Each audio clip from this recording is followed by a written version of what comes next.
ನಮಸ್ಕಾರ, ಈ ನ್ಯೂಸ್ ಟಿವಿಗೆ ಸ್ವಾಗತ. ನಾನು ಸ್ಮಿತಾ ಕಮಲ್. ಮೊದಲಿಗೆ ಹೆಡ್ಲೈನ್ಸ್.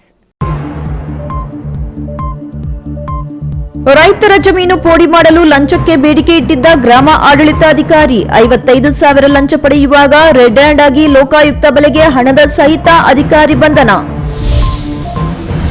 ಬಾಗೇಪಲ್ಲಿಯನ್ನು ಭಾಗ್ಯನಗರ ಮಾಡಲು ಕಂಡಿದ್ದ ದಶಕಗಳ ಕನಸು ನನಸು ಮಾಡಿದ ಸಿದ್ದರಾಮಯ್ಯ ಸರ್ಕಾರ.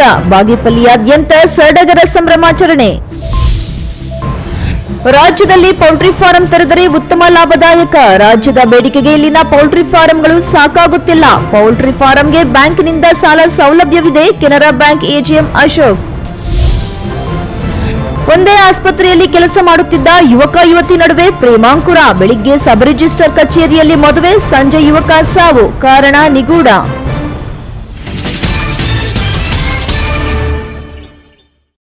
ವಾರ್ತೆಗಳ ವಿವರ. ರೈತರ ಜಮೀನು ಪೋಡಿ ಮಾಡಲು ಲಂಚಕ್ಕೆ ಬೇಡಿಕೆ ಇಟ್ಟಿದ್ದ ಗ್ರಾಮ ಆಡಳಿತಾಧಿಕಾರಿಯನ್ನು ಹಣದ ಸಹಿತ ಲೋಕಾಯುಕ್ತ ಅಧಿಕಾರಿಗಳು ಬಂಧಿಸಿರುವ ಘಟನೆ ಗುರುವಾರ ಗುಡಿಬಂಡೆ ತಾಲೂಕು ಕಚೇರಿಯಲ್ಲಿ ನಡೆದಿದೆ. ಗ್ರಾಮ ಆಡಳಿತಾಧಿಕಾರಿ ಲೋಕಾಯುಕ್ತ ಬಲೆಗೆ. ಜಮೀನು ಪೋಡಿ ಮಾಡಲು ಲಂಚಕ್ಕೆ ಬೇಡಿಕೆ ಇಟ್ಟಿದ್ದ ಗ್ರಾಮ ಆಡಳಿತಾಧಿಕಾರಿ ಹಣದ ಸಹಿತ ಲೋಕಾಯುಕ್ತ ಅಧಿಕಾರಿಗಳು ಗುರುವಾರ ಬಂಧಿಸಿದ್ದಾರೆ. ಗುಡಿಬಂಡೆ ತಾಲೂಕು ಕಚೇರಿಯ ಹಂಪಸಂದ್ರ ಕಂದಾಯ ವೃತ್ತದ ಗ್ರಾಮ ಆಡಳಿತಾಧಿಕಾರಿ ನಾಗರಾಜ್ ಲೋಕಾಯುಕ್ತ ಬಲೆಗೆ ಸಿಕ್ಕಿಬಿದ್ದಿದ್ದಾರೆ. ಗುಡಿಬಂಡೆ ತಾಲೂಕು ಕಸಬಾ ಹೋಬಳಿ ಹಂಪಸಂದ್ರ ಕಂದಾಯ ವೃತ್ತದ ಮಂಜುನಾಥ್ ತಂದೆ ಅವರಿಗೆ ಸೇರಿದ 2 ಎಕರೆ 20 ಗುಂಟೆ ಜಮೀನನ್ನು ಪೋಡಿ ಮಾಡಲು 55,000 ರೂಪಾಯಿಗೆ ಬೇಡಿಕೆ ಇಟ್ಟಿದ್ರು ಎನ್ನಲಾಗಿದೆ. ಜಮೀನು ಪೋಡಿ ಮಾಡಲು ಸುಮಾರು 6 ತಿಂಗಳಿನಿಂದ ತಾಲೂಕು ಕಚೇರಿಗೆ ಅಲಿದಾಡಿ ಸುಸ್ತಾಗಿದ್ದೇವೆ ಎಂದು ಮಂಜುನಾಥ್ ದೂರಿದ್ದಾರೆ. ರೈತ ಮಗ ಮಂಜುನಾಥ್ ರವರ ಬಳಿ ಗುಡಿಬಂಡೆ ಪಟ್ಟಣದ ಐವಿ ರಸ್ತೆಯ ಖಾಸಗಿ ಕಚೇರಿಯಲ್ಲಿ 55,000 ಹಣ ನೀಡುವ ವೇಳೆ ಲೋಕಾಯುಕ್ತ ಅಧಿಕಾರಿಗಳು ದಾಳಿ ನಡೆಸಿ ಹಣ ಸಮೇತ ಅಧಿಕಾರಿಯನ್ನ ಬಂಧಿಸಿದ್ದಾರೆ. ದಾಳಿಯ ನೇತೃತ್ವವನ್ನು Lokayukta DYSP Virendra Kumar P, inspector Nirmala ನೇತೃತ್ವದಲ್ಲಿ ದಾಳಿ ನಡೆಸಿದ್ದಾರೆ. ನಮ್ಮದು ಪೋಡಿ ಮಾಡಬೇಕಂತ ಹೇಳ್ಬಿಟ್ಟು ಸುಮಾರು 5 ತಿಂಗಳಿಂದ ನಾನು ತಾಲೂಕು ಆಫೀಸ್ಗೆ ಅಲ್ಲಾಡಿದ್ದೀನಿ. ಅದರಲ್ಲಿ ಎಲ್ಲ ಡಾಕ್ಯುಮೆಂಟ್ ಇದ್ದರೂ ಸಹ ನಮಗೆ ಪೋಡಿ ಮಾಡ್ತಾ ಇಲ್ಲ. ಪೋಡಿ ಮಾಡೋಕ್ಕೆ ಹೋದಾಗ ನನಗೆ ಅಲ್ಲಿ ಅದು ಸರಿ ಇಲ್ಲ, ಆ ಡಾಕ್ಯುಮೆಂಟ್ ಇಲ್ಲ, ಈ ಡಾಕ್ಯುಮೆಂಟ್ ಇಲ್ಲ, ಸುತ್ತಾಡ್ತಾನೆ ಇದ್ದಾರೆ. ಕೊನೆ ಪಕ್ಷಕ್ಕೆ VAನ ಭೇಟಿ ಆದೆ. VA ಇದು ಫೈಲೇ ಇಲ್ಲ, ನಿಮ್ಮದು ರೆಕಾರ್ಡ್ ಸ್ಕ್ಯಾನಿಂಗ್ ಆಗಿಲ್ಲ, ಫೈಲ್ ಇಲ್ಲ ಅಂತ ಹೇಳಿದ್ರು. ಮತ್ತು ಇವತ್ತು ತಹಸೀಲ್ದಾರ್ ಹತ್ರ ಮಾತಾಡಿದೆ. ತಹಸೀಲ್ದಾರ್ ಅದೇ ಥರ ಉತ್ತರ ಕೊಟ್ಟರು, ಮತ್ತು ಡಾಕ್ಯುಮೆಂಟ್ ಯಾವುದಿಲ್ಲ. ಬಾಗೇಪಲ್ಲಿಯನ್ನು ಭಾಗ್ಯನಗರ ಮಾಡಲು ಎಲ್ಲಾ ಸಂಘಟನೆಗಳು ಹಲವು ದಶಕಗಳಿಂದ ಹೋರಾಟ ಮಾಡುತ್ತಾ ಬಂದಿದ್ದರು. ಇಂದು ಶಾಸಕ SN ಸುಬ್ಬಾರೆಡ್ಡಿ ಅವರ ನೇತೃತ್ವದಲ್ಲಿ ಬಾಗೇಪಲ್ಲಿ ಭಾಗ್ಯನಗರವಾಗಿ ಮರು ನಾಮಕರಣವಾಗಿದ್ದು, ಮಾನ್ಯ ಮುಖ್ಯಮಂತ್ರಿಗಳಿಗೂ ಮಂತ್ರಿಮಂಡಲಕ್ಕೆ ಅಭಿನಂದನೆ ಸಲ್ಲಿಸುತ್ತೇವೆ ಎಂದು ಮಾಜಿ ಜಿಲ್ಲಾ ಪಂಚಾಯಿತಿ ಸದಸ್ಯ ಬುರಗಮಡುಗು ನರಸಿಂಹಪ್ಪ ನುಡಿದರು.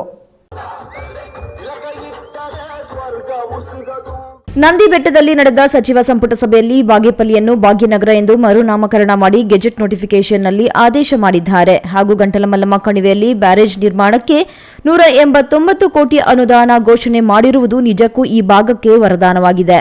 ಇದಕ್ಕೆ ನಮ್ಮ ಕ್ಷೇತ್ರದ ಶಾಸಕ SN ಸುಬ್ಬಾರೆಡ್ಡಿ ಅವರು ಸತತ 2 ವರ್ಷಗಳಿಂದ ಸರ್ಕಾರಕ್ಕೆ ಮನವಿ ನೀಡಿ ಭಾಗ್ಯನಗರ ಮಾಡಲೇಬೇಕು ಎಂದು ಒತ್ತಡ ಹೇರಿದರು. ಜೊತೆಗೆ ಇಲ್ಲಿನ ಕನ್ನಡ ಪರ, ದಲಿತ ಪರ, ಪ್ರಗತಿಪರ ಭಾಗ್ಯನಗರ ಹೋರಾಟ ಸಮಿತಿ ಸಂಘಟನೆಗಳ ಮುಖಂಡರು, ಕಾರ್ಯಕರ್ತರು ಸತತವಾಗಿ ಭಾಗ್ಯನಗರವನ್ನು ಮಾಡಲು ಹಲವಾರು ಹೋರಾಟಗಳನ್ನು ಸಹ ಮಾಡಿದರು. ಆ ಹಿನ್ನೆಲೆಯಲ್ಲಿ ಇಂದು ಸಚಿವ ಸಂಪುಟ ಸಭೆಯಲ್ಲಿ ಬಾಗೇಪಲ್ಲಿ ಭಾಗ್ಯನಗರವಾಗಿ ಹೊರಹೊಮ್ಮಿದೆ ಎಂದು ತಿಳಿಸಿದರು.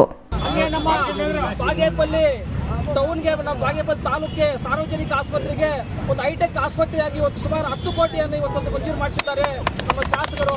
ಅವರಿಗೆ ಒಳ್ಳೆಯದಾಗಲಿ. ಮತ್ತು ಕ್ಷೇತ್ರದ ಜನತೆ ಯಾವತ್ತೂ ಕೂಡ ನಮ್ಮ ನಾಯಕರನ್ನ ಮರೆಯಬಾರದಂಥ ಸಮಯದಲ್ಲಿ ಹೇಳಲಿಕ್ಕೆ ಇಷ್ಟಪಡ್ತೀನಿ. ಮೊಟ್ಟ ಮೊದಲ ಬಾರಿಗೆ ನಮ್ಮ ಜನಪ್ರಿಯ ಶಾಸಕರಾದ SN ಸುಬ್ಬಾರೆಡ್ಡಿ ಅವರಿಗೆ ಧನ್ಯವಾದಗಳನ್ನು ಅಭಿನಂದನೆ ತಿಳಿಸುತ್ತಾ, ಇವಾಗ ಈಗ ತಾನೇ ನಮ್ಮ ಒಂದು ಬೆಟ್ಟದಲ್ಲಿ ಆಗಿರ್ತಕ್ಕಂಥ ನಮ್ಮ ಒಂದು ಸಚಿವ ಸಂಪುಟ ಸಭೆಯಲ್ಲಿ ನಮ್ಮ ಬಾಗೇಪಲ್ಲಿಯನ್ನ ಭಾಗ್ಯನಗರವನ್ನಾಗಿ ಒಂದು ಮಾರ್ಪಾಡು ಮಾಡತಕ್ಕಂಥ ನಮ್ಮ SN ಸುಬ್ಬಾರೆಡ್ಡಿ ಅವರಿಗೆ ಧನ್ಯವಾದಗಳು ಸಲ್ಲಿಸುತ್ತಾ, ಹಾಗೆ ನಮ್ಮ ವೈರಿಸ್ತಿಮ ಗ್ರಾಮದಲ್ಲಿ ನಾವು ಮನೆ ಇಲ್ಲದೆ ಬೆಲೆ ಇಲ್ಲದೆ ನಾವು.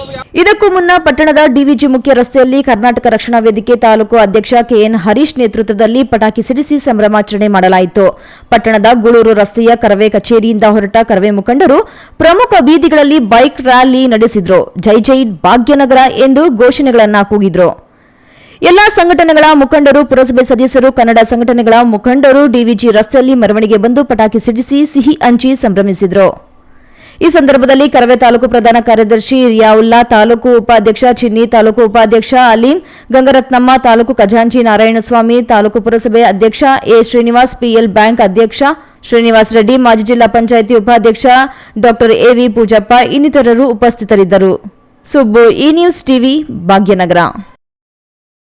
ರಾಜ್ಯದಲ್ಲಿ ಪೌಲ್ಟ್ರಿ ಫಾರಂ ಉದ್ಯಮಕ್ಕೆ ವಿಫಲವಾದ ಅವಕಾಶಗಳಿವೆ. ಅದಕ್ಕೆ ನಮ್ಮ ಬ್ಯಾಂಕಿನಿಂದ ಸಾಲ ಸೌಲಭ್ಯದ ಅನುಕೂಲ ಇದೆ. ನೀವು ಪೌಲ್ಟ್ರಿ ಫಾರಂ ಮಾಡುವುದಾದರೆ ನಮ್ಮ ಕೆನರಾ ಬ್ಯಾಂಕ್ ಶಾಖೆಗಳನ್ನು ಸಂಪರ್ಕಿಸಿ ಎಂದು ಕೆನರಾ ಬ್ಯಾಂಕ್ ಎಜಿಎಂ ಅಶೋಕ್ ಕರೆ ನೀಡಿದರು.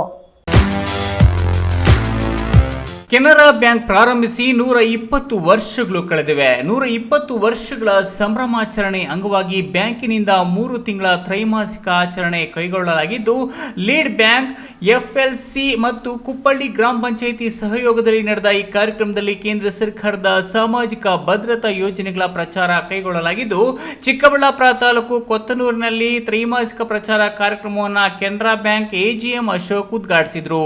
ನಂತರ ಮಾತನಾಡಿದ ಅವರು, ಕೆನರಾ ಬ್ಯಾಂಕ್ ರಾಜ್ಯದಲ್ಲಿ ಲೀಡ್ ಬ್ಯಾಂಕ್ ಆಗಿದೆ. ಸರ್ಕಾರಿ ಯೋಜನೆಗಳ ಜಾರಿಯ ಮೌಲ್ಯಮಾಪನ ಮಾಡುವ ಅಧಿಕಾರ ಕೆನರಾ ಬ್ಯಾಂಕ್ಗೆ ನೀಡಲಾಗಿದೆ. ಕೇಂದ್ರ ಸರ್ಕಾರದ ಸಾಮಾಜಿಕ ಭದ್ರತಾ ಯೋಜನೆಗಳ ಪ್ರಚಾರ ಮತ್ತು ಜಾರಿ ಮಾಡುವುದು ನಮ್ಮ ಕರ್ತವ್ಯ. ಕೆನರಾ ಬ್ಯಾಂಕ್ ಕೃಷಿಕರ ಮಿತ್ರ, ರೈತರಿಗೆ ಸಾಲ ಸೌಲಭ್ಯ ಕೊಡುವುದರಲ್ಲಿಯೂ ಮುಂದೆ ಇದ್ದೇವೆ. ಕೆನರಾ ಬ್ಯಾಂಕ್ ರೈತನ ಮಿತ್ರ, ರೈತರು ತಮ್ಮ ಕೃಷಿ ಚಟುವಟಿಕೆಗಳಿಗೆ ಸಾಲ ಸೌಲಭ್ಯ ನೀಡುತ್ತಿದೆ. ಪೌಲ್ಟ್ರಿ ಫಾರಂ ಉದ್ಯಮ ಪ್ರಾರಂಭಿಸಲು ಉತ್ತೇಜನ ನೀಡುತ್ತದೆ. ರಾಜ್ಯಕ್ಕೆ ಆಂಧ್ರ ಪ್ರದೇಶ, ತಮಿಳುನಾಡಿನಿಂದ ಹೆಚ್ಚಿಗೆ ಚಿಕನ್ ಸರಬರಾಜಾಗುತ್ತಿದೆ. ಅಂದ್ರೆ ಇಲ್ಲಿನ ಪೌಲ್ಟ್ರಿ ಫಾರಂಗಳು ಸಾಕಾಗುತ್ತಿಲ್ಲ, ಬೇಡಿಕೆ ಹೆಚ್ಚಾಗಿದೆ. ರೈತರ ಮಕ್ಕಳು ಈ ಉದ್ಯಮಗಳಲ್ಲಿ ತೊಡಗಿಸಿಕೊಂಡ್ರೆ ಹೆಚ್ಚು ಆದಾಯ ಗಳಿಸಬಹುದು ಎಂದರು. ಸಾಕಾಗ್ತಾ ಇಲ್ಲ, ಅಷ್ಟೊಂದು ಬೇಕಾಗಿದೆ. ಅಲ್ಲಿ ಪಾಪ್ಯುಲೇಷನ್ ಜಾಸ್ತಿ ಇದೆ. ಬೆಂಗಳೂರಲ್ಲಿ ಸಿಕ್ಕಾಪಟ್ಟೆ ಡಿಮ್ಯಾಂಡ್ ಇದೆ, ಬಟ್ ನಾವು ಪ್ರೊಡಕ್ಷನ್ ಅಷ್ಟು ಇಲ್ಲ. ಬೇರೆ ಬೇರೆ ಸ್ಟೇಟಿಂದ, ಆಂಧ್ರದಿಂದ ಜಾಸ್ತಿ ಬರ್ತಾ ಇದೆ, ತಮಿಳ್ನಾಡಿಂದ ಜಾಸ್ತಿ ಬರ್ತಾ ಇದೆ, ಮಹಾರಾಷ್ಟ್ರ ಕಡೆಯಿಂದ ಬರ್ತಾ ಇದೆ ಚಿಕನ್ನು. ಸೊ ಅದನ್ನೆಲ್ಲ ನೀವು ಒಳ್ಳೆ ಆಪರ್ಚುನಿಟಿ ಇದೆ. ಅದಕ್ಕೆ ನೀವು ಎಲ್ಲ ಒಂದು 20,000 ಆದರೆ ಒಂದು 50 ಲಕ್ಷ 30 ಲ್ಯಾಕಿಂದ ಶುರು ಮಾಡ್ಬೋದು. 30 ಲ್ಯಾಕ್ 40 ಲ್ಯಾಕು ಮನೆಯಲ್ಲೇ ಒಂದು ನೀವು ಸಣ್ಣ ಪುಟ್ಟ ಪೌಲ್ಟ್ರಿನೂ ಮಾಡ್ಬೋದು. ಸೊ ಪೌಲ್ಟ್ರಿ ಮಾಡ್ಬೋದು, ಗೋಟ್ರಿ ಮಾಡ್ಬೋದು. ಈಗ NLM ಸ್ಕೀಮಲ್ಲಿ ವಿತ್ 50% ಸಬ್ಸಿಡಿ ಗೌರ್ಮೆಂಟಿಂದ ಕೊಡ್ತಾ ಇದ್ದಾರೆ. ಸೊ ಅದು ಮಾಡ್ಬೋದು, ಪಿಗ್ಗರಿ ಮಾಡ್ಬೋದು. ಇದೆಲ್ಲ ಒಳ್ಳೆ ಆಪರ್ಚುನಿಟೀಸ್ ಇದ್ದಾವೆ. ನೀವೆಲ್ಲ ತಿಳ್ಕೊಂಡು ಬ್ಯಾಂಕಿಂದ ಸಾಲ ತೊಗೊಂಡು ನಿಮ್ಮ ಲೈಫ್ ಸ್ಟೈಲು ಮತ್ತು ನಿಮ್ಮ ಸ್ಟ್ಯಾಂಡರ್ಡ್ ಆಫ್ ಲಿವಿಂಗನ್ನು ಇಂಪ್ರೂವ್ ಮಾಡಬೇಕಂತ ನಾವು ಇಷ್ಟೊಂದೆಲ್ಲ ಮಾಡ್ತಾ ಇರೋದು. ಇದು ಯಾವಾಗಲೂ ನಾವು ಕೆನರಾ ಬ್ಯಾಂಕ್ ನಿಮ್ಮ ಜೊತೆ ಇದೆ.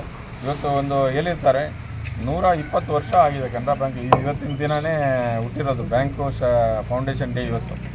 ಸೊ ಶುರು ಮಾಡಿರೋದು 120 ವರ್ಷ ಇವತ್ತು ಫೌಂಡೇಶನ್ ಡೇ. ಅದರಿಂದನೇ ನಿಮ್ಮ ಜೊತೆ ಎಲ್ಲ ಸೆಲೆಬ್ರೇಟ್ ಮಾಡೋದಕ್ಕೆ ನಮಗೆಲ್ಲ ತುಂಬ ಖುಷಿಯಾಗಿದೆ. ತ್ರೈಮಾಸಿಕ ಪ್ರಚಾರ ಆಂದೋಲನದಲ್ಲಿ ಗಿಡ ನೆಟ್ಟು ಎಲ್ಲರೂ ಗಿಡ ನೆಡಿ ಪರಿಸರ ಉಳಿಸಿ ಎಂದು ಕರೆ ನೀಡಿದರು. ಕಾರ್ಯಕ್ರಮದಲ್ಲಿ bank manager Venkatakrishna, PDO Mohan, Canara bank ಪ್ರಧಾನ ಶಾಖೆ ವ್ಯವಸ್ಥಾಪಕ Sridhar, APMC manager Anand, FLC manager Kavita ಸೇರಿದಂತೆ ಇನ್ನಿತರರು ಇದ್ದರು. ಕ್ಯಾಮ್ರಾ ಪರ್ಸನ್ ಅಶೋಕ್ ಜೊತೆ KS Narayanaswamy, news TV, Chikkaballapur. ಇದೀಗ ವಿರಾಮದ ನಂತರ ಈ ನ್ಯೂಸ್ ಟಿವಿ ಮುಂದುವರಿಯುತ್ತದೆ.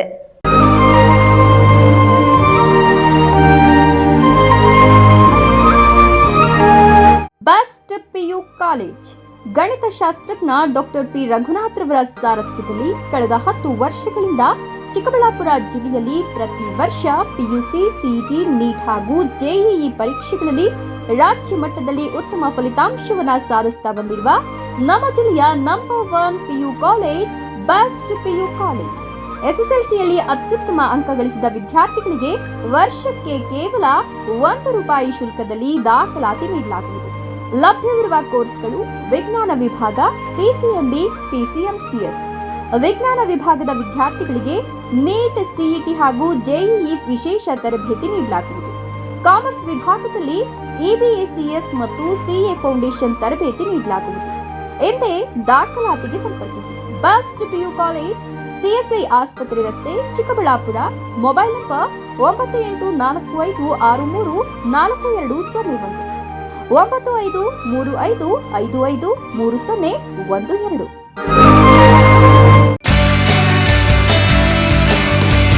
ಜೈನ್ ಮಿಷನ್ ಆಸ್ಪತ್ರೆ, ಜೈನ್ ಮಿಷನ್ ಟ್ರಸ್ಟ್ನ ಲಾಭರಹಿತ ಉಪಕ್ರಮ, ಬಿಬಿ ರಸ್ತೆ, ಚಿಕ್ಕಬಳ್ಳಾಪುರ.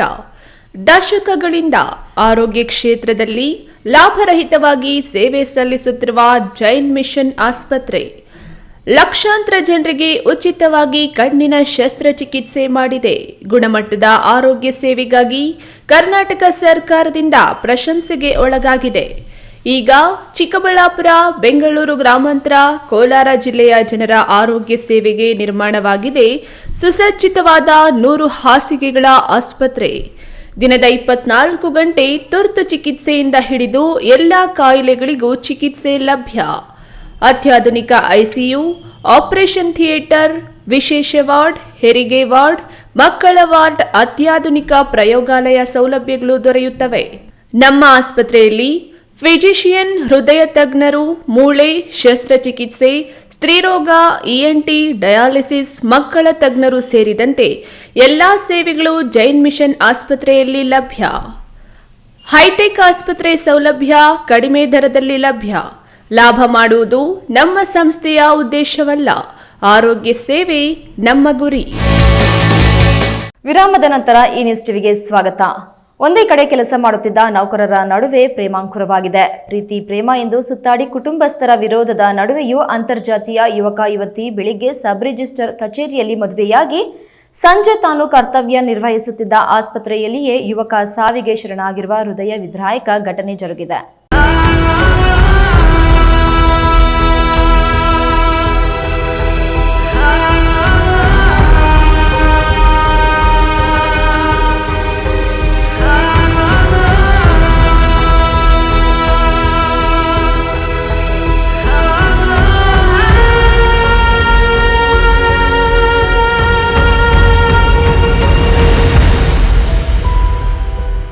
ಮದುವೆಯಾಗಿ ಸಂಭ್ರಮದಲ್ಲಿರಬೇಕಾದ ನವ ದಂಪತಿಗಳು, ಅದು ಪ್ರೀತಿಸಿ ಮದುವೆಯಾದ ನವ ಜೋಡಿ. ಮದುವೆಯಾದ ದಿನವೇ ಅದೇನ್ ಗ್ರಹಚಾರವೋ, ಸಬ್ ರಿಜಿಸ್ಟರ್ ಕಚೇರಿಯಲ್ಲಿ ಬೆಳಿಗ್ಗೆ ಮದುವೆಯಾಗಿ ತಾನು ಕೆಲಸ ಮಾಡುತ್ತಿದ್ದ ಕೋಲಾರದ ಎಸ್ಎನ್ಆರ್ ಆಸ್ಪತ್ರೆಯ ಕೊಠಡಿಯಲ್ಲಿಯೇ ಮದುವೆಯಾದ ಯುವಕ ಹರೀಶ್ ಬಾಬು ಸಾವಿಗೆ ಶರಣಾಗುವ ಮೂಲಕ ಹಲವು ಅನುಮಾನಗಳು ಸೃಷ್ಟಿಯಾಗಿವೆ. ಕೋಲಾರ ಎಸ್ಎನ್ಆರ್ ಆಸ್ಪತ್ರೆಯ ಎನ್ಆರ್ಎಚ್ಎಂ ಯೋಜನೆಯಲ್ಲಿ ಹೊರಗುತ್ತಿಗೆ ನೌಕರನಾಗಿ ಕೆಲಸ ಮಾಡುತ್ತಿದ್ದ ಹರೀಶ್ ಮತ್ತು ಅದೇ ಆಸ್ಪತ್ರೆಯಲ್ಲಿ ಕೆಲಸ ಮಾಡುತ್ತಿದ್ದ ಯುವತಿಯ ಜೊತೆ ಪ್ರೇಮಾಂಕುರವಾಗಿದ್ದು ಕುಟುಂಬಸ್ಥರ ವಿರೋಧದ ನಡುವೆಯೂ ಮದುವೆಗೆ ಒಪ್ಪಿಕೊಂಡಿದ್ದು ಆಷಾಢ ಮುಗಿದ ನಂತರ ಮದುವೆ ಮಾಡಿಸೋಣ ಎಂಬ ಒಮ್ಮತಕ್ಕೆ 2 ಕುಟುಂಬದವರು ಬಂದಿದ್ದರು ಎನ್ನಲಾಗಿದೆ. ಈ ನಡುವೆ ಹುಡುಗಿ ಕುಟುಂಬದ ಒತ್ತಡಕ್ಕೆ ಮಣಿದ ಯುವಕ ಕೋಲಾರ ನಗರದ ಸಬ್ ರಿಜಿಸ್ಟರ್ ಕಚೇರಿಯಲ್ಲಿ ರಿಜಿಸ್ಟರ್ ಮದುವೆಯಾಗಿದ್ದಾರೆ. ಸಂಜೆ ಆಸ್ಪತ್ರೆಗೆ ತೆರಳಿದ ನವ ವಿವಾಹಿತ ಹರೀಶ್ ಬಾಬು 33 ವರ್ಷದವನಾಗಿದ್ದು ಆಸ್ಪತ್ರೆಯಲ್ಲಿಯೇ ಮದ್ಯ ಸೇವಿಸಿ ನೇಣಿಗೆ ಕುರುಳೊಡ್ಡಿದ್ದಾನೆ. ಕೋಲಾರ ಜಿಲ್ಲೆಯ ಬಂಗಾರಪೇಟೆ ತಾಲೂಕಿನ ನಾಯಕನಹಳ್ಳಿ ನಿವಾಸಿಯಾಗಿದ್ದ ಹರೀಶ್ ಬಾಬು ಕೋಲಾರ ಜಿಲ್ಲಾಸ್ಪತ್ರೆಯಲ್ಲಿ ಡೇಟಾ ಎಂಟ್ರಿ ಆಪರೇಟರ್ ಆಗಿ ಕೆಲಸ ಮಾಡುತ್ತಿದ್ದರು. ಇದೀಗ ಇದ್ದಕ್ಕಿದ್ದಂತೆ ಆಸ್ಪತ್ರೆಯಲ್ಲಿಯೇ ನೇಣಿಗೆ ಶರಣಾಗಿದ್ದಾನೆ. ನೌಕರನ ಸಾವಿಗೆ ನಿಖರ ಕಾರಣ ತಿಳಿದು ಬಂದಿಲ್ಲ. ಕೋಲಾರ ನಗರ ಪೊಲೀಸ್ ಠಾಣಾ ವ್ಯಾಪ್ತಿಯಲ್ಲಿ ಘಟನೆ ನಡೆದಿದ್ದು ಪ್ರಕರಣ ದಾಖಲಾಗಿದೆ. 50 ರೂಪಾಯಿ ಆಯ್ತಾನಪ್ಪ, ಐತಲ್ಲ ಕಾಸುಗಳು ಅಂತಾನೆ ಅಪ್ಪ, ಬೇರೆಯವ್ರ ಕಾಸುಗಳು ನಮ್ಮಲ್ಲ ಸರ್. 50 ರೂಪಾಯಿ ಕೊಟ್ಬಿಟ್ಟು ಡ್ಯೂಟಿಗೆ ಬಂದ ಬೆಳಿಗ್ಗೆ ಅನ್ನೋದು ನಿನ್ನೆ ಏನಾಗಿತ್ತು ನೆನ್ನೆ ಬಂದಿಲ್ಲ ಅವನು. ಅವರಮ್ಮನೂ ನಿನ್ನೆಲ್ಲ ಮೊನ್ನೆ ಜೊತೆ ತಗೊಂಡು ಬರ್ತಾ ಇದ್ದೀವಿ. ಮತ್ತು ರಾತ್ರಿ ಅವರಮ್ಮ ಕರ್ಕೊಂಡು ಬಂದು ಮಾತಾಡಿಬಿಟ್ಟು ಈಗ ಬೆಳಿಗ್ಗೆ ನೋಡಿದ್ರೆ ಏನಪ್ಪ ನೋಡ್ಬಿಟ್ಟು ನಿನ್ನೆ ಏನೋ ಒಂದು ಮದುವೆ ಯಾವಾಗ ಯಾವ ಮಾಹಿತಿ ನಮ್ಗೆ ಗೊತ್ತಿಲ್ಲ. ಯಾವ್ದಾರು ಮದುವೆ ವಿಚಾರ ಇತ್ತ ಮನೇಲಿ? ಏನು ಅಂಥದ್ದೇನಿಲ್ಲ. ಯಾರು ಲವ್ ಮಾಡಿದ್ದೀನಿ ಅಂತ ಹೇಳೋದು? ಹಾಂ, ಅದು ನಮ್ಗೆ ಗೊತ್ತಿಲ್ಲಲ್ಲ. ಹಾಸ್ಪಿಟಲಲ್ಲಿ ಏನು ಮಾಡ್ಕೊಂಡ್ರೆ ಬೆಳಗ್ಗೆ ಹೋಗ್ಬಿಟ್ಟು ಮಗ ಹೋಗ್ಬಿಟ್ಟಿದ್ದಾನೆ ಏನಾಕೊಂಡು ಗೊತ್ತಾಯ್ತು, ಬಂದಿದ್ವಿ. ಅಷ್ಟು ಬಿಟ್ಟರೆ ಮುಂದಿನ ಕತೆ ಏನು ಗೊತ್ತಿಲ್ಲ, ಹಿಂದಿನ ಕತೆ ಗೊತ್ತಿಲ್ಲ. ಅವರು ಸೂಸೈಡ್ ಮಾಡ್ಕೊಂಡು ಪೊಲೀಸ್ ಇನ್ಫಾರ್ಮೇಷನ್ ಕೊಟ್ಟಿದ್ವಿ. ಪೊಲೀಸ್ನವ್ರ ಬಗ್ಗೆ ತನಿಖೆ ನಡೆಸ್ತಾರೆ, ಚೆಕ್ ಮಾಡ್ತಾರೆ. ಅದಕ್ಕೆ ನಂತರ ಏನು ವಿಷಯ ಇಲ್ಲ ಗೊತ್ತಾಗುತ್ತೆ. ಅವರು ತುಂಬ ಒಳ್ಳೆಯ ವರ್ಕರ್ ಆಗಿತ್ತು. ನಮ್ಮಲ್ಲಿ ಈ ಹಾಸ್ಪಿಟಲಲ್ಲಿ ಡೇಟಾ ಎಂಟ್ರಿ ಕೊಟ್ಟಿದ್ರು. ಮತ್ತು ನೈಟ್ ಡ್ಯೂಟಿ ಮಾಡ್ತಿದ್ರಿ. ಈ 1ನೇ ತಾರೀಕಿನ ಅವ್ರಿಗೆ ಡೇ ಡ್ಯೂಟಿ ಒಳ್ಳೆ ವರ್ಕರ್ ರೊಟೇಷನ್ ಡ್ಯೂಟಿ ಹಾಕಿದ್ವಿ. ಕಳೆದ 3 ದಿವಸದಿಂದ ಡ್ಯೂಟಿಗೆ ಬಂದಿದ್ದೀವಿ.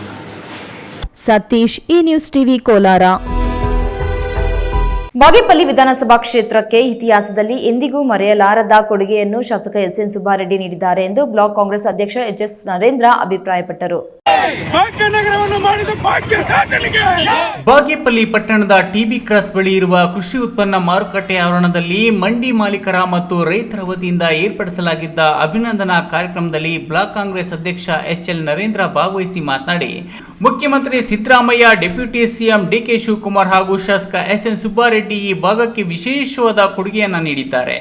ಗಂಟ್ಲ ಮಲ್ಲಮ್ಮ ಕಣಿವೆಯಲ್ಲಿ ಬ್ಯಾರೇಜ್ ನಿರ್ಮಿಸಲು 189 ಕೋಟಿ, ಬಾಗೇಪಲ್ಲಿ ಆಸ್ಪತ್ರೆಗೆ 16.5 ಕೋಟಿ, ಚೇಳೂರು ಆಸ್ಪತ್ರೆಗೆ 6.5 ಕೋಟಿ ಮಂಜೂರು ಮಾಡಿದ್ದಾರೆ. ಅಲ್ಲದೆ ಕೃಷಿ, ನೀರಾವರಿ, ಮೂಲಭೂತ ಸೌಕರ್ಯ ಅಭಿವೃದ್ಧಿ, ಶಿಕ್ಷಣ, ಕೈಗಾರಿಕೆಗಳಿಗೆ ಒತ್ತು ನೀಡುತ್ತಿರುವುದು ಅಭಿನಂದನೀಯ. ಶಾಸಕ ಎಸ್ಎನ್ ಸುಬ್ಬಾರೆಡ್ಡಿ ಅವರು ಈ ಭಾಗದ ರೈತನ ಮಗನಾಗಿದ್ದು, ಈ ಭಾಗದ ರೈತರ ಸಮಸ್ಯೆಗಳನ್ನು ಮನದಟ್ಟು ಮಾಡಿಕೊಂಡು ಗಂಟ್ಲಮಲ್ಲಮ್ಮ ಕಣಿವೆಯಲ್ಲಿ ಜಲಾಶಯ ನಿರ್ಮಾಣ ಮಾಡುವ ಕಾರ್ಯ ಕೈಗೆತ್ತಿಕೊಂಡಿರುವುದರ ಮುಖೇನ ಈ ಭಾಗಕ್ಕೆ ಅವರು ಅಪಾರವಾದ ಕೊಡುಗೆಯನ್ನು ನೀಡಿದ್ದಾರೆ. ಅದೇ ರೀತಿಯಲ್ಲಿ ಹಲವಾರು ವರ್ಷಗಳ ಬೇಡಿಕೆಯಾದ ಬಾಗೇಪಲ್ಲಿಗೆ ಭಾಗ್ಯನಗರ ಮರು ನಾಮಕರಣ ಮಾಡುವ ಕೆಲಸಕ್ಕೆ ರಾಜ್ಯ ಸರ್ಕಾರ ಅಸ್ತು ಎಂದಿರುವುದು ಶ್ಲಾಘನೀಯ ಎಂದರು. 6 ಕೋಟಿಯನ್ನು ಕೂಡ ಮೀಸಲಿಟ್ಟಿದ್ದಾರೆ. ಇನ್ನೊಂದು ಯಾಕಂದ್ರೆ ಈಗಾಗಲೇ ನಮಗೆ ಮಾನವನಿಗೆ ಅತ್ಯವಶ್ಯಕವಾದದ್ದು ನೀರು, ಆರೋಗ್ಯ, ಮತ್ತೆ ವಿದ್ಯೆ, ಇನ್ನೊಂದು ಕಡೆ ಉದ್ಯೋಗ. ಇವೆಲ್ಲವನ್ನು ಯಾಕಂದ್ರೆ ಬಾಗೇಪಲ್ಲಿ ವಿಧಾನಸಭಾ ಕ್ಷೇತ್ರದಲ್ಲಿ ಇವತ್ತು ಬಾಗೇಪಲ್ಲಿ ಬಿಟ್ಟು ಹೊರಗಿನವರು ಶಾಸಕರಾಗ್ತಾ ಇದ್ರು. ಇದೇ ಭಾಗದಲ್ಲಿ ಒಬ್ಬ ರೈತನ ಮಗನಾಗಿ ಹುಟ್ಟಿರ್ತಕ್ಕಂಥ ಸನ್ಮಾನ್ಯ ಸುಬ್ಬಾರೆಡ್ಡಿ ಅವರು ಈ ರೈತರ ಕಷ್ಟಗಳನ್ನ ಅರ್ಥಕೊಂಡು ಇವತ್ತು ಪಾತ್ಪಾಳ್ಯದ ಬಳಿ ಒಂದು ರೈತರ ಒಂದು ಕಲ್ಯಾಣಕ್ಕಾಗಿ ಒಂದು ಜಲಾಶಯವನ್ನು ದೊಡ್ಡ ಮಟ್ಟದಲ್ಲಿ ನಿರ್ಮಾಣ ಮಾಡ್ತಾ ಇರೋದು. ಅದೇ ರೀತಿ ಇದೇ ಭಾಗದಲ್ಲಿ ಉದ್ಯೋಗಗಳನ್ನು ಸೃಷ್ಟಿ ಮಾಡಲು ಕರ್ನಾಟಕ ಕೈಗಾರಿಕಾ ಪ್ರದೇಶ ಅಭಿವೃದ್ಧಿ ಮಂಡಳಿ ಕೂಡ ಒಂದು 3 ತಿಂಗಳಲ್ಲಿ ಅದು ಕೂಡ ಶಂಕುಸ್ಥಾಪನೆ ನೆರವೇರಿಸಿದ್ದಾರೆ. ರೈತರು ಕಂಗಾಲಾಗಿದ್ರು. ಈ ಭಾಗದಲ್ಲಿ ಜಮೀನು ಹೋಗ್ಬಿಟ್ರೆ 20, 15, 30 ಲಕ್ಷ ಹೋಗ್ತಾ ಇತ್ತು. ಇವತ್ತು ಸರ್ಕಾರದಲ್ಲಿ 1 ಕೋಟಿಯನ್ನ ನಿಗದಿಪಡಿಸಿದ್ದಾರೆ. ಅದಕ್ಕೆ ಕೂಡ ನಾವು ಶಾಸಕರಿಗೆ ಅಭಿನಂದನೆ ಸಲ್ಲಿಸಬೇಕಾಗುತ್ತೆ. ಇದೇ ಸಂದರ್ಭದಲ್ಲಿ ಕೇಕ್ ಕಟ್ ಮಾಡಿ ಸಿಹಿಯನ್ನ ರೈತರಿಗೆ ವಿತರಿಸಿದ್ರು, ಪಟಾಕಿಗಳನ್ನು ಸಿಡಿಸಿ ಸಂಭ್ರಮಿಸಿದ್ರು, ಕಾಂಗ್ರೆಸ್ ಸರ್ಕಾರಕ್ಕೆ ಜಯ ಘೋಷಗಳನ್ನ ಕೂಗಿದ್ರು. ಈ ಸಂದರ್ಭದಲ್ಲಿ ಯುವ ಕಾಂಗ್ರೆಸ್ ಮುಖಂಡ ಸೋಮಶೇಖರ್, ನಂಜುಂಡಪ್ಪ, ಅಂಬರೀಶ್, ನರೇಂದ್ರ ಸೇರಿದಂತೆ ಹಲವಾರು ರೈತರು ಭಾಗವಹಿಸಿದ್ರು. ಸುಬ್ಬು, ಈ ನ್ಯೂಸ್ ಟಿವಿ, ಭಾಗ್ಯನಗರ. ಅತಿ ವೇಗವಾಗಿ ಬಂದ ಜಿಮ್ನಿ ಕಾರು ನಿಯಂತ್ರಣ ಕಳೆದುಕೊಂಡು ರಸ್ತೆ ಬದಿ ತೆರಳುತ್ತಿದ್ದ ಎತ್ತಿನ ಗಾಡಿಗೆ ರಭಸವಾಗಿ ಡಿಕ್ಕಿ ಹೊಡೆದ ಪರಿಣಾಮ ಒಂದು ಎತ್ತು ಸೇರಿದಂತೆ ಬಂಡಿ ಓಡಿಸುತ್ತಿದ್ದ ವ್ಯಕ್ತಿಯೊಬ್ಬರು ದಾರುಣವಾಗಿ ಸಾವನ್ನಪ್ಪಿರುವ ಘಟನೆ ಚೇಳೂರು ತಾಲೂಕಿನಲ್ಲಿ ಗುರುವಾರ ಸಂಜೆ ಸಂಭವಿಸಿದೆ.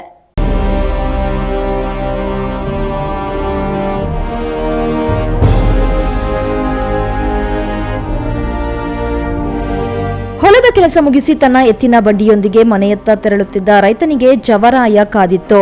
ಚಿಕ್ಕಬಳ್ಳಾಪುರ ಜಿಲ್ಲೆಯ ಚೇಳೂರು ತಾಲೂಕಿನ ಆಚಗಾನಪಲ್ಲಿ ತಿಮ್ಮಸಂದ್ರ ರಸ್ತೆಯಲ್ಲಿ ತೆರಳುತ್ತಿದ್ದ ಸಂದರ್ಭದಲ್ಲಿ ಅಜಾಗರೂಕತೆಯಿಂದ ಮತ್ತು ಅತಿ ವೇಗವಾಗಿ ಬಂದ ಜಿಮ್ನಿ ಕಾರೊಂದು ಬರ ಸಿಡಿದಂತೆ ಎತ್ತಿನ ಬಂಡಿ ಮೇಲೆರಗಿದೆ. ವಾಹನದ ಡಿಕ್ಕಿಯ ರಭಸಕ್ಕೆ ಒಂದು ಎತ್ತು ಸಾವನ್ನಪ್ಪಿದ್ದು, ಬಂಡಿ ಓಡಿಸುತ್ತಿದ್ದ 55 ವರ್ಷದ ರಾಮಚಂದ್ರಪ್ಪ ಎಂಬುವಾತ ಸಾವನ್ನಪ್ಪಿದ್ದು, ಗಾಡಿಯಲ್ಲಿದ್ದ ಗಂಗರಾಜುಗೆ ತೀವ್ರ ಗಾಯವಾಗಿದೆ. ಕಾರಿನ ಚಾಲಕ ಸಹ ತೀವ್ರ ಗಾಯಗೊಂಡಿದ್ದು, ಗಾಯಾಳುವನ್ನು ಆಸ್ಪತ್ರೆಗೆ ಸೇರಿಸಿದ್ದು, ಚೇಳೂರು ಪೊಲೀಸರು ಸ್ಥಳಕ್ಕೆ ಭೇಟಿ ನೀಡಿ ಪ್ರಕರಣ ದಾಖಲಿಸಿಕೊಂಡು ತನಿಖೆ ಕೈಗೊಂಡಿದ್ದಾರೆ. ಸುಬ್ಬು, ಈ ನ್ಯೂಸ್ ಟಿವಿ, ಭಾಗ್ಯನಗರ.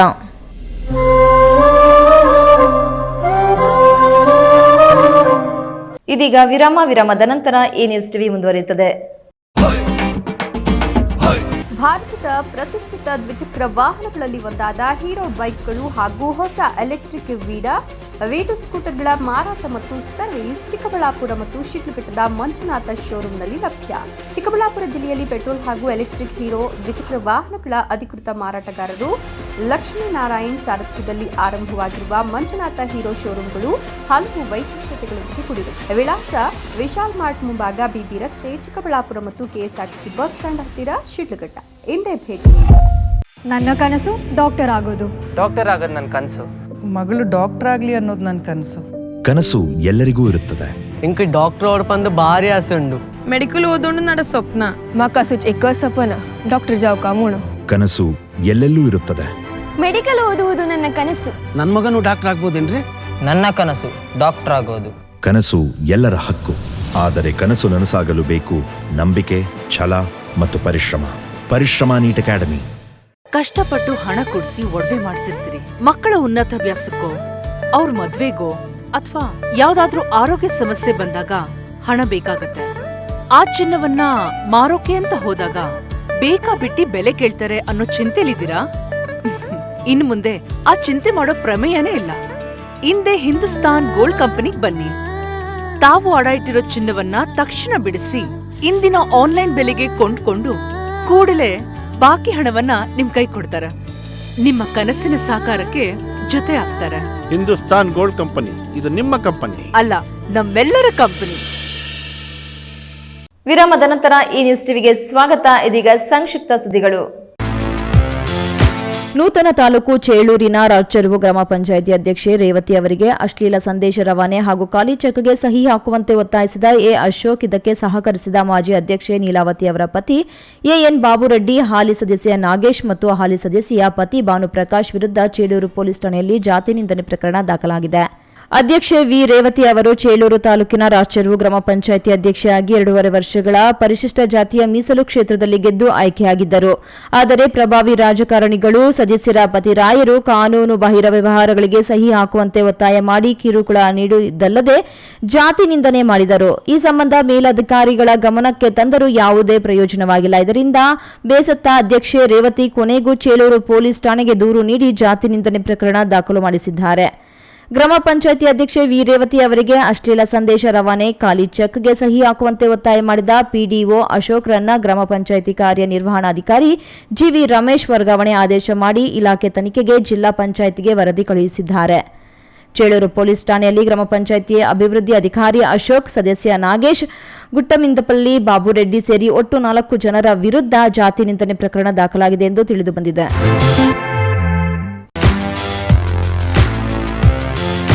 ಅನೇಕ ಹೋರಾಟಗಳು ಮಾಡುವ ಮುಖಾಂತರ ದಲಿತ ಮತ್ತು ಶೋಷಿತರ ಪರವಾಗಿ ಧ್ವನಿ ಎತ್ತುತ್ತಿರುವ ಕರ್ನಾಟಕ ದಲಿತ ಸಂಘರ್ಷ ಸಮಿತಿ ಜಿಲ್ಲಾ ಸಂಚಾಲಕ ಕಿರಣ್ ಕುಮಾರ್ ಅವರಿಗೆ ಶುಭವಾಗಲಿ ಎಂದು ಬಿಜೆಪಿ ಮಾಜಿ ಮಂಡಲಾಧ್ಯಕ್ಷ ಗೂಳೂರು ಲಕ್ಷ್ಮೀನಾರಾಯಣ ತಿಳಿಸಿದರು. ಭಾಗ್ಯನಗರದ ಡಾ ಎಚ್ಎನ್ ವೃತ್ತದಲ್ಲಿ ದಲಿತ ಮುಖಂಡ ಮುದ್ದಲಪಲ್ಲಿ ಕಿರಣ್ ರವರ ಜನ್ಮದಿನದ ಪ್ರಯುಕ್ತ ಕಿರಣ್ ಅಭಿಮಾನಿಗಳ ಬಳಗದಿಂದ ಅನ್ನದಾಸೋಹ, ಹಣ್ಣು ಹಂಪಲು ವಿತರಣೆ ಸೇರಿದಂತೆ ವಿವಿಧ ಸಾಮಾಜಿಕ ಕಾರ್ಯಗಳು ಆಯೋಜನೆ ಮಾಡುವ ಮೂಲಕ ತಮ್ಮ ಅಭಿಮಾನ ನಾಯಕನ ಜನ್ಮದಿನ ಆಚರಣೆ ಮಾಡಿ ಕೇಕ್ ಕತ್ತರಿಸಿ, ಸಿಹಿ ಹಂಚಿ, ಪಟಾಕಿ ಸಿಡಿಸಿ ಸಂಭ್ರಮಿಸಿದರು. ಈ ಸಂದರ್ಭದಲ್ಲಿ ದಲಿತ ಮುಖಂಡರಾದ ಗೂಳೂರು ಲಕ್ಷ್ಮೀನಾರಾಯಣ್, ಜಯಂತ್, ವೆಂಕಟೇಶ್, ಬಾಬು, ನವೀನ್, ಗಂಗಾಧರ್, ಎಸ್ಎನ್ ಶಿವಣ್ಣ, ಶುಭನ್ ಸೇರಿದಂತೆ ಮತ್ತಿತರರು ಇದ್ದರು. ಗೌರಿಬಿದನೂರು ನಗರದ ತಾಲೂಕು ಕಾರ್ಯನಿರತ ಪತ್ರಕರ್ತರ ಸಂಘದ ಕಚೇರಿಯಲ್ಲಿ ಭೂಮಿ ಮತ್ತು ವಸತಿ ಹೋರಾಟ ಸಮಿತಿ ರಾಜ್ಯ ಖಜಾಂಚಿ ಆರ್ ಶ್ರೀರಂಗಾಚಾರಿ ಸುದ್ದಿಗೋಷ್ಠಿ ನಡೆಸಿ ಮಾತನಾಡಿ, ಈ ಹಿಂದೆ ಭೂರಹಿತ ರೈತರಿಗೆ ಸರ್ಕಾರ ಬಗರ್ ಹುಕುಂ ಯೋಜನೆ ಅಡಿಯಲ್ಲಿ ಭೂಮಿಯನ್ನು ನೀಡಿ ರೈತರ ಬದುಕನ್ನು ಕಟ್ಟಿಕೊಟ್ಟಿತ್ತು. ಆದರೆ ಅದನ್ನು ಈ ಹಿಂದೆ ಬಿಜೆಪಿ ಸರ್ಕಾರ ಕೆಐಎಡಿಬಿ ವಶಕ್ಕೆ ಪಡೆದುಕೊಳ್ಳಲು ರೈತರಿಗೆ ನೋಟಿಸ್ ಜಾರಿ ಮಾಡಿತು. ಅಂದಿನ ವಿರೋಧಿ ಪಕ್ಷದ ನಾಯಕರಾಗಿದ್ದ ಸಿದ್ದರಾಮಯ್ಯನವರು ಇದು ರೈತ ವಿರೋಧಿ ನೀತಿ ಎಂದು ಬೊಬ್ಬೆ ಹೊಡೆದಿದ್ರು. ಆದರೆ ಈಗ ಸಿದ್ದರಾಮಯ್ಯನವರ ಸರ್ಕಾರವೇ ಮತ್ತೆ ರೈತರಿಗೆ ನೋಟಿಸ್ ಜಾರಿ ಮಾಡಿರುವುದು ಎಷ್ಟರ ಮಟ್ಟಿಗೆ ಸರಿ ಎಂದು ಪ್ರಶ್ನಿಸಿದ್ರು. ಸುದ್ದಿಗೋಷ್ಠಿಯಲ್ಲಿ ದಸಂಸ ತಾಲೂಕು ಸಂಚಾಲಕ ಪಿ ನರಸಿಂಹಮೂರ್ತಿ, ಎನ್ ನಾರಾಯಣಸ್ವಾಮಿ, ಎದ್ದೇಳು ಕರ್ನಾಟಕ ಜಿಲ್ಲಾ ಸಂಚಾಲಕ ಜಿ ಶಮೀರ್, ಲಕ್ಷ್ಮೀನಾರಾಯಣ, ರಾಮಕೃಷ್ಣ ಮುಂತಾದವರು ಭಾಗವಹಿಸಿದ್ರು. ತುಮಕೂರು ಜಿಲ್ಲೆ ಮಧುಗಿರಿ ತಾಲೂಕಿನ ಐಡಿಹಳ್ಳಿ ಹೋಬಳಿಯ ದೊಡ್ಡದಾಳವಟ್ಟ ಗ್ರಾಮದಲ್ಲಿ 13ನೇ ಶತಮಾನದ ಇತಿಹಾಸ ಸಾರುವ ಶ್ರೀ ಲಕ್ಷ್ಮೀನರಸಿಂಹಸ್ವಾಮಿ ದೇವಸ್ಥಾನದಲ್ಲಿ ಜುಲೈ 5ರಿಂದ 9ರವರೆಗೆ 5 ದಿನಗಳ ಕಾಲ ಶ್ರೀ ಲಕ್ಷ್ಮೀನರಸಿಂಹಸ್ವಾಮಿ ಬ್ರಹ್ಮರಥೋತ್ಸವ ವಿಜೃಂಭಣೆಯಿಂದ ನಡೆಯಲಿದೆ. ಜುಲೈ 5ರಂದು ಅಂಕುರಾರ್ಪಣೆ, ಧ್ವಜಾರೋಹಣ, 6ರಂದು ಕಲ್ಯಾಣೋತ್ಸವ, ಕಾಶಿಯಾತ್ರೆ, 7ರಂದು ಅಭಿಜನ್ ಮುಹೂರ್ತದಲ್ಲಿ ಬ್ರಹ್ಮರಥೋತ್ಸವ, 8ರಂದು ಶೈನೋತ್ಸವ, 9ರಂದು ವಸಂತೋತ್ಸವ ನಡೆಯಲಿದೆ. ಬ್ರಹ್ಮರಥೋತ್ಸವಕ್ಕೆ ಬರುವ ಭಕ್ತಾದಿಗಳಿಗೆ ಪ್ರಸಾದ ವಿನಿಯೋಗ ನಡೆಯಲಿದೆ. ಇನ್ನು ಸುತ್ತಮುತ್ತಲಿನ ರೈತರಿಂದ ಅನ್ನ ಸಂತರ್ಪಣೆ ಮತ್ತು ಪ್ರಸಾದ ವಿನಿಯೋಗ ಜರುಗಲಿದೆ. ಕಾರ್ಯಕ್ರಮಕ್ಕೆ ಸಹಕಾರ ಸಚಿವ ಕೆಎನ್ ರಾಜಣ್ಣ, ಕೇಂದ್ರ ಸಚಿವ ವಿ ಸೋಮಣ್ಣ, ವಿಪ ಸದಸ್ಯ ಆರ್ ರಾಜೇಂದ್ರ ಸೇರಿದಂತೆ ಜಿಲ್ಲಾಧಿಕಾರಿ, ಉಪವಿಭಾಗಾಧಿಕಾರಿ, ತಹಸೀಲ್ದಾರ್ ಸೇರಿದಂತೆ ಅನೇಕ ಗಣ್ಯರು ಆಗಮಿಸಲಿದ್ದಾರೆ. ಕೊನೆಯದಾಗಿ ಮತ್ತೊಮ್ಮೆ ಮುಖ್ಯಾಂಶಗಳು. ರೈತರ ಜಮೀನು ಪೋಡಿ ಮಾಡಲು ಲಂಚಕ್ಕೆ ಬೇಡಿಕೆ ಇಟ್ಟಿದ್ದ ಗ್ರಾಮ ಆಡಳಿತಾಧಿಕಾರಿ, 55,000 ಲಂಚ ಪಡೆಯುವಾಗ ರೆಡ್ ಹ್ಯಾಂಡ್ ಆಗಿ ಲೋಕಾಯುಕ್ತ ಬಲೆಗೆ ಹಣದ ಸಹಿತ ಅಧಿಕಾರಿ ಬಂಧನ. ಬಾಗೇಪಲ್ಲಿಯನ್ನು ಭಾಗ್ಯನಗರ ಮಾಡಲು ಕಂಡಿದ್ದ ದಶಕಗಳ ಕನಸು ನನಸು ಮಾಡಿದ ಸಿದ್ದರಾಮಯ್ಯ ಸರ್ಕಾರ, ಬಾಗೇಪಲ್ಲಿಯಾದ್ಯಂತ ಸಡಗರ ಸಂಭ್ರಮಾಚರಣೆ. ರಾಜ್ಯದಲ್ಲಿ ಪೌಲ್ಟ್ರಿ ಫಾರಂ ತೆರೆದರೆ ಉತ್ತಮ ಲಾಭದಾಯಕ. ರಾಜ್ಯದ ಬೇಡಿಕೆಗೆ ಇಲ್ಲಿನ ಪೌಲ್ಟ್ರಿ ಫಾರಂಗಳು ಸಾಕಾಗುತ್ತಿಲ್ಲ. ಪೌಲ್ಟ್ರಿ ಫಾರಂಗೆ ಬ್ಯಾಂಕ್ನಿಂದ ಸಾಲ ಸೌಲಭ್ಯವಿದೆ. Canara bank AGM Ashok. ಒಂದೇ ಆಸ್ಪತ್ರೆಯಲ್ಲಿ ಕೆಲಸ ಮಾಡುತ್ತಿದ್ದ ಯುವಕ ಯುವತಿ ನಡುವೆ ಪ್ರೇಮಾಂಕುರ. ಬೆಳಿಗ್ಗೆ ಸಬ್ ರಿಜಿಸ್ಟರ್ ಕಚೇರಿಯಲ್ಲಿ ಮದುವೆ, ಸಂಜೆ ಯುವಕ ಸಾವು. ಕಾರಣ ನಿಗೂಢ. ದಿನನಿತ್ಯದ ವೈಭವೀಕರಣವಿಲ್ಲದ ನೈಜ ಸುದ್ದಿಗಳಿಗೆ ತಪ್ಪದೇ ವೀಕ್ಷಿಸಿ ಈ ನ್ಯೂಸ್ ಟಿವಿ.